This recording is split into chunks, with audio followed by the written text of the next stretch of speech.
ప్రార్థన ఆలకించువాడు ఎవరండి? చెప్పాలి. ప్రార్థనలు ఆలకించువాడు, మన విన్నపములు వినే దేవుడు, మన సమస్యలకు సమాధానం ఇచ్చు మన దేవుడు, మాట్లాడే దేవుడు. మన దేవుడు ఎవరండి? చెప్పాలి. ఆయన మాట్లాడే దేవుడు. రెండోది ఆయన వినే దేవుడు.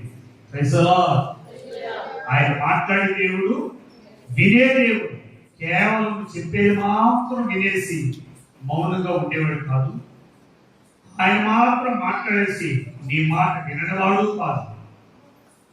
వింటాడు, మాట్లాడు. అయితే ఇక్కడ గమనించాలి, ఎవరి మాటలు దేవుడు వింటాడు, ఎవరి మాటలు దేవుడు వింటాడు? అందరి మాట దేవుడు వింటాడా? అందరితో దేవుడు మాట్లాడతాడా? ఆయన అందరి మాట వినేవాడే, అందరితో మాట్లాడేవాడే.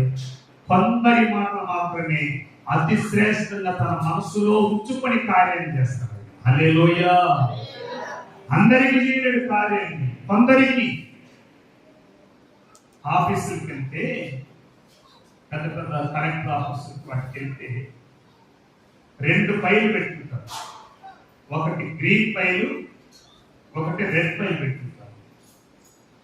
మనం అర్జీని ఇస్తే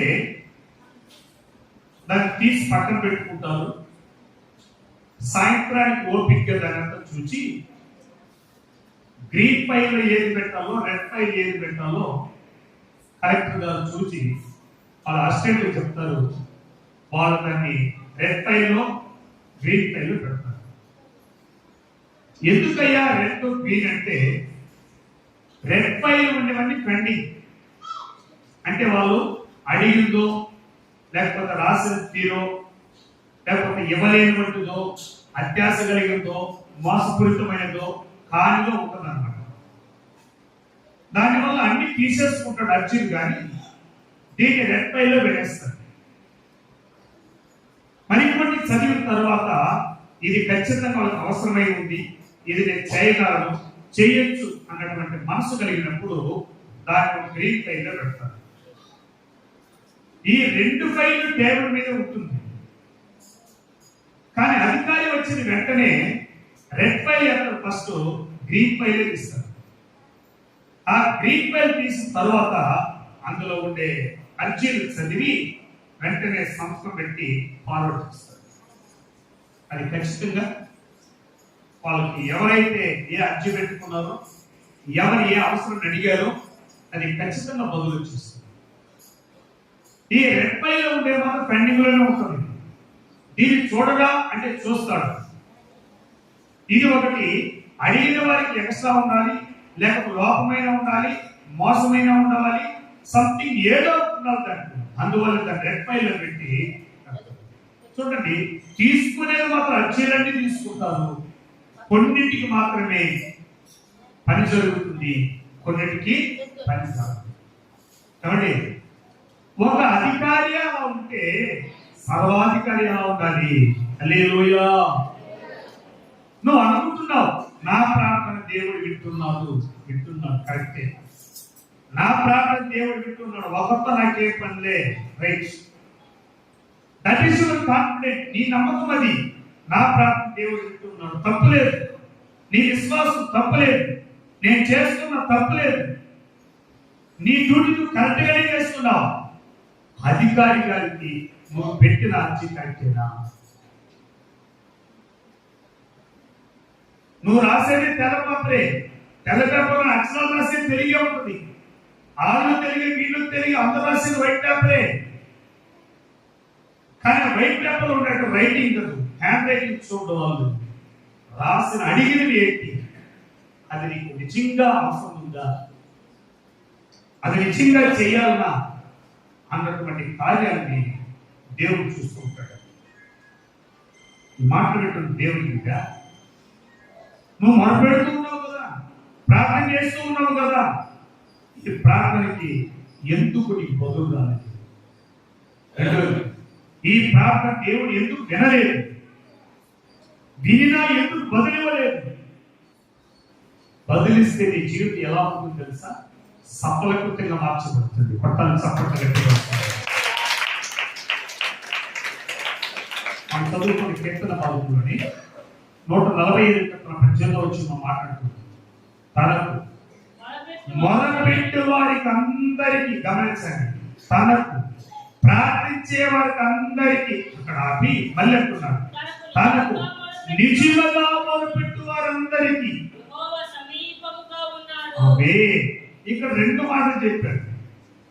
తనకు మొదలుపెట్టు వారికి, నిజముగా మొదలుపెట్టు వారికి.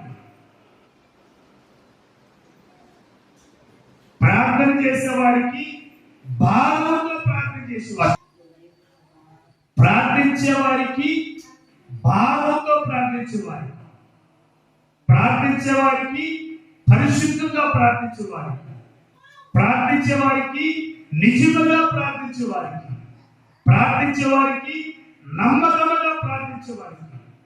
ఎటు చేసిన ప్రార్థనే, ఎటు చేసిన దేవుడే వింటాడు. కానీ నీ ప్రార్థనని ఫిల్టర్ చేస్తాడు. ప్రతి ప్రార్థనకి ఫిల్టర్ చేస్తాడు. ఏ ప్రార్థన దేవుడు వింటాడంటే నిజంగా చేసే ప్రార్థన, యథార్థంగా చేసే ప్రార్థన, నమ్మకంగా చేసే ప్రార్థన, పరిశుద్ధంగా చేసే ప్రార్థన. ఆ ప్రార్థన దేవుడు వింటాడట. దాని కింద వచ్చినట్టుంది, నిజంగా ఆయన ప్రార్థన వింటూ చూడండి. తన యందు భయభక్తులు గల వారి కోరిక ఆయన నెరవేర్చును. నిజముగా దేవుని యందు భయము భక్తి కలిగిన వారు ప్రార్థించగా, వాళ్ళు కోరగా ఆ కోరిక నెరవేర్చే దేవుడు ఆయన. కొట్టాలి చెప్పండి.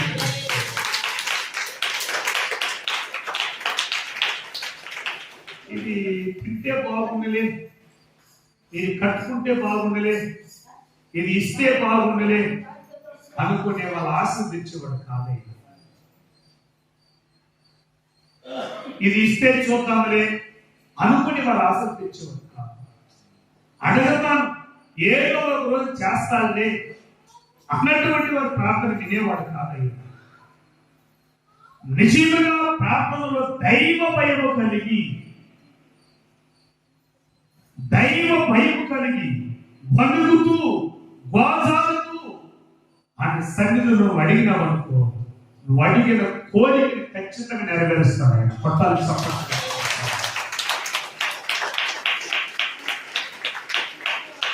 ఆ కోరిక నెరవేరుస్తాడు. ఇప్పుడు ప్రార్థన అంటే ఏంటి, నిజమైన ప్రార్థన అంటే ఏంటో నీకు అర్థం కావాలి. నిర్గమకాండంలో దేవుడు ఒక మాట అన్నాడు. నిర్గమకాండం 3:9 ఇశ్రాయేలు ప్రజలు ఐగుప్తు దేశంలో ఫరో రాజు దగ్గర బానిసలుగా 430 సంవత్సరాలు ఉన్నారండి.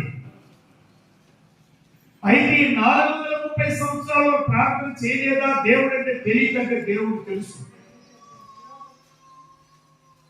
కానీ ఏనాడు కూడా ప్రార్థన చేస్తూ ప్రతిరోజు కూడా చేస్తూ ఉన్నారు ప్రార్థన. ఫార్మాలిటీ కోసం విగ్రహాలను చేయలేదు, వాళ్ళు అక్కడ పూజల పురస్కారాలు చేయలేదు. వారు నిజంగానే అన్నారు, మా దేవుడు ఉన్నాడని అంటున్నారు. దేవుడు ఎవరో తెలియపరచలేదు.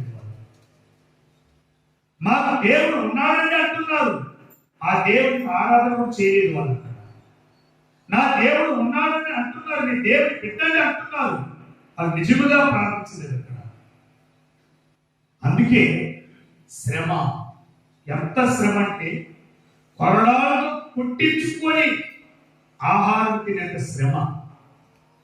కొట్టించుకొని ఆహారం తినే శ్రమ అండి. మొత్తం ముందుకి ఒక దెబ్బే. ఇది కూడా ఆహారమేనా? ఇది కూడా పనేనా? ఇది కూడా ప్రార్థనేనా? మరి ఏమంటున్నారు? మేము దేవుడి పెట్టు అండి, మేము ప్రార్థించుకుంటున్నామండి. రైట్, నీ ప్రార్థన ఎవరికి కనిపిస్తుంది? నీ ప్రార్థన ఎవరికి కనిపిస్తుంది? ప్రార్థించే నీ జీవితంలో శ్రమ రాకూడదే, ప్రార్థించే నీ జీవితంలో వ్యసనం రాకూడదే, ప్రార్థించే నీ జీవితంలో సమాధానం ఉండాలి కదా. ఎక్కడ నీ ప్రార్థన? 430 సంవత్సరాలు నా దేవుడు అంటున్నారు, నా దేవుడు ఆరాధనకు ఏకుడు అంటున్నారు, నా దేవుడు ప్రార్థన వినేవాడు అంటున్నారు. కానీ వీళ్ళు ఆరాధన చేయలేదు, ప్రార్థన చేయలేదు. చేశారు దేనికంటే అలవాటు ప్రకారం చేశారు. ఎలా చేశారండి? కాబట్టి విడుదల లేదు, సంతోషం లేదు, సమాధానం లేదు, నిద్ర లేదు, ఆకలి, శ్రమలు అన్నీ ఉన్నాయి. గమనించండి పిల్లగా, దేవుని బిడ్డలే శ్రమలే, ఆకలి తీరలేదే. వీళ్ళందరూ దేవుని బిడ్డల సంగతి ఐగుప్తులకు తెలుసు, వీళ్ళందరూ దేవుని బిడ్డల సంగతి ఫరోరాజుకు తెలుసు. కానీ వాళ్ళ దేవుడు వాళ్ళకి ఏమి చేయలేదన్న సంగతి కూడా వాళ్ళకి తెలుసు. నిజంగా వాళ్ళ దేవుడు వారికి ఉంటే మన దగ్గర ఎందుకు పాటిస్తుంటారు వాళ్ళు? నిజంగా వాళ్ళ దేవుడు వాళ్ళు పని చేస్తే మన దగ్గర ఇక్కడ కొట్టించుకుంటారు, తిట్టించుకుంటారు అని వాళ్ళు కూడా చూసి యెహోవా దేవుడిని వాళ్ళు హీనంగా చూశారంట. ఐగుప్తి ఎలా చూశారండి? వీరి దేవుడు ఒక దేవుడు అంట, రమ్మంటారు దేవుడు అసలు ఎవరు మాట్లాడారు?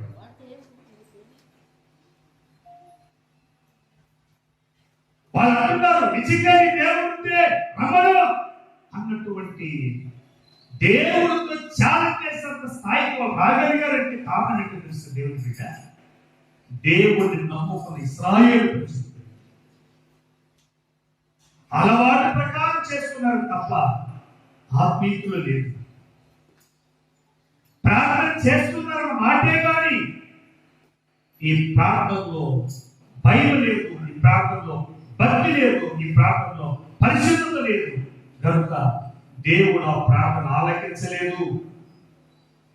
తనకు మొరపెట్టు వారందరికీ మొరపెట్టారు, నిజముగా కాదు, సాంప్రదాయం అలవాటు. అన్ని పాపాలు చేసుకుంటూ ప్రార్థన, అన్ని తిట్టుకుంటూ ప్రార్థన, బూతులు మాట్లాడుకుంటూ ప్రార్థన, కొట్టించుకుంటూ తిట్టించుకుంటూ ప్రార్థన, అబద్ధాలు చెప్తూ ప్రార్థన, హింసిస్తూ ప్రార్థన, ఇవ్వండి అన్ని చేసుకుంటూ ప్రార్థన ప్రార్థన ప్రార్థన ప్రార్థన. ఈ ప్రార్థన వింటాడా? వినలేదు కూడా. వాళ్ళు బానిస బతుకులు మారలేదు. 43 తరాలు బానిసత్వాన్ని అనిపించిన తర్వాత అందులో కొందరికి మహాశ్రమలు ఎదురై తట్టుకోలేని పరిస్థితుల్లో కూడి ఒక దినం మొదలుపెట్టారు. వాళ్ళు నిజముగా మొదలుపెట్టగా ఇప్పుడు చదవండి. నిర్గమకాండం 3:9 వచ్చింది. చూడండి, ఇశ్రాయేలీయుల మొర నిజముగా నా యొద్దకు చేరినది.